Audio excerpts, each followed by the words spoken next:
Good morning everybody, welcome to our channel Vidhik Sarathi. आज हम Hindu law के इम्पॉर्टेंट क्वेश्चंस को यहाँ डिस्कस कर रहे हैं जो एलएलबी एग्ज़ाम्स के लिए और अदर लॉ एग्ज़ाम्स के लिए बहुत इम्पॉर्टेंट है। जिसमें हमारा यहाँ पर पहला प्रश्न है, हिंदू विधि के स्रोत क्या हैं, उनको संक्षेप में स्पष्ट कीजिए। या इसी प्रश्न को ऐसे भी पूछा जा सकता है, रूढ़ि को हिंदू विधि के स्रोत के रूप में परिभाषित कीजिए, इसके तत्वों का उल्लेख कीजिए। प्रश्न नंबर 2 है हमारा, हिंदू विधि की विभिन्न शाखाओं का विवरण दीजिए। और प्रश्न नंबर 3 है, क्या हिंदू विवाह एक संस्कार है अथवा केवल एक संविदा, वाद विधि सहित विवेचना कीजिए। इसमें प्रश्न नंबर 4 है हमारा, हिंदू विवाह अधिनियम 1955 के अंतर्गत प्रावधानों में विवाह की अकृता घोषित करने और शून्यकरणता के लिए क्या आधार दिए गए हैं, बताइए। प्रश्न नंबर 5, किन आधारों पर विवाह विच्छेद की डिग्री द्वारा हिंदू विवाह विघटित किया जा सकता है। इसी प्रश्न को ऐसे भी पूछा जा सकता है एग्जाम में, हिंदू विवाह अधिनियम के अंतर्गत कौन से विशेष आधार हैं जिन पर पत्नी विवाह विच्छेद याचिका दायर कर सकती है। या प्रश्न ऐसे पूछा जा सकता है, विवाह विच्छेद के एक आधार के रूप में अभित्यजन को सुप्रीम कोर्ट के निर्णय का संदर्भ देते हुए स्पष्ट कीजिए और वास्तविक तथा विधिक अभित्यजन का अंतर बताइए। प्रश्न नंबर 6, हिंदू अप्राप्त व्यय तथा संरक्षक अधिनियम 1956 में वर्णित संरक्षकों के नाम लिखिए, उनकी क्या क्या शक्तियां हैं स्पष्ट कीजिए। या प्रश्न ये पूछा जा सकता है, नैसर्गिक संरक्षक कौन होते हैं और उनकी क्या शक्तियां हैं, विवेचना कीजिए। प्रश्न नंबर 7, हिंदू दत्तक और भरण पोषण अधिनियम 1956 के अंतर्गत कौन कौन भरण पोषण का दावा कर सकते हैं तथा किन आधारों पर कर सकते हैं।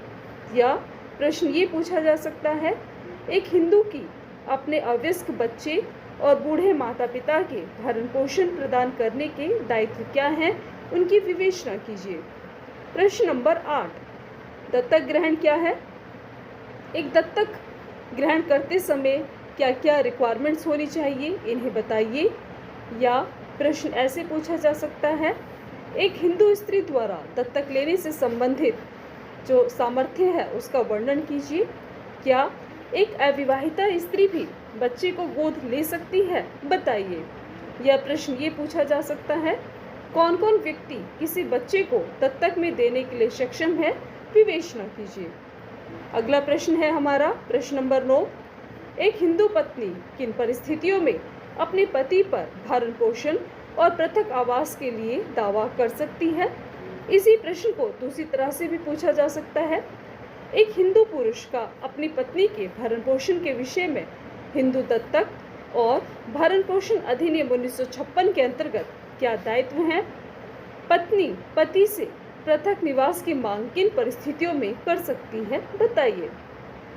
या प्रश्न ऐसे पूछा जा सकता है आप लोगों से, हिंदू दत्तक ग्रहण और भरण पोषण अधिनियम 1956 के अधीन किन परिस्थितियों में एक हिंदू पत्नी अपने पति से अलग रहते हुए भी भरण पोषण की मांग कर सकती है। अगला प्रश्न प्रश्न नंबर 10, विधवा पुत्र वधू को भरण पोषण पाने के क्या अधिकार हैं, बताइए। क्या एक विधवा का भरण पोषण का अधिकार समाप्त हो जाता है, इसे भी उल्लेख कीजिए। प्रश्न नंबर 11, विभाजन का क्या अर्थ है, बताइए। विभाजन किस प्रकार किया जा सकता है। प्रश्न नंबर 12, हिंदू सहभागीदारी की धारणा को समझाइए और इसकी संयुक्त हिंदू परिवार में विभिन्नता बताइए। इसी प्रश्न को दूसरी तरह से पूछा जा सकता है, सहदायिकी शब्द से आप क्या समझते हैं, इसका सदस्य कौन हो सकता है, क्या उनके संयुक्त हिंदू परिवार में विशेष अधिकार होते हैं, बताइए। या इसे ऐसे भी पूछा जा सकता है, हिंदू सहदायिकी विधि में हिंदू उत्तराधिकार अधिनियम द्वारा क्या मूलभूत बदलाव लाया गया है, इस बदलाव के क्या परिणाम हैं, बताइए। प्रश्न नंबर 13, हिंदू उत्तराधिकार अधिनियम 1956 के अंतर्गत प्रथम श्रेणी के उत्तराधिकारी कौन है, किस प्रकार से संपत्ति में उत्तराधिकार प्राप्त करते हैं, विवेचना कीजिए। और एक हिंदू पुरुष के बिना वसीयत की मृत्यु होने पर उसके प्रथम वर्ग के उत्तराधिकारी कौन होंगे, बताइए। प्रश्न नंबर 14, हिंदू उत्तराधिकार अधिनियम 1956 के अनुसार एक बिना विसित किए मृतक हिंदू स्त्री की संपत्ति के उत्तराधिकार के क्या नियम व क्रम है, विवेचना कीजिए। प्रश्न नंबर 15, हिंदू उत्तराधिकार अधिनियम 1956 की धारा 14 में दिए गए हिंदू स्त्री के संपत्ति के अधिकारों की समीक्षा कीजिए।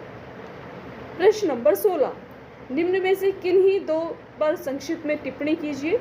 नंबर 1, हिंदू विधि विकास में न्यायिक निर्णयों का योगदान। नंबर 2, एक वैध हिंदू विवाह की शर्तें। 3, स्त्री धन। 4, सगोत्र और भिन्न गोत्रज।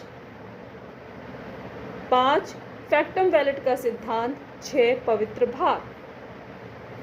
7, शून्य और शून्यकरणीय विवाहों की संतान की वैधता। 8, वाद पोषण और स्थायी निर्वाहिका। 9, दाम्पत्य अधिकार का पुनर्स्थापन। हमारा वीडियो यहीं समाप्त होता है। यदि आपको हमारा वीडियो अच्छा लगा है तो इसे लाइक करें, शेयर करें और इसी तरह के वीडियो पाने के लिए हमारे चैनल को सब्सक्राइब करें।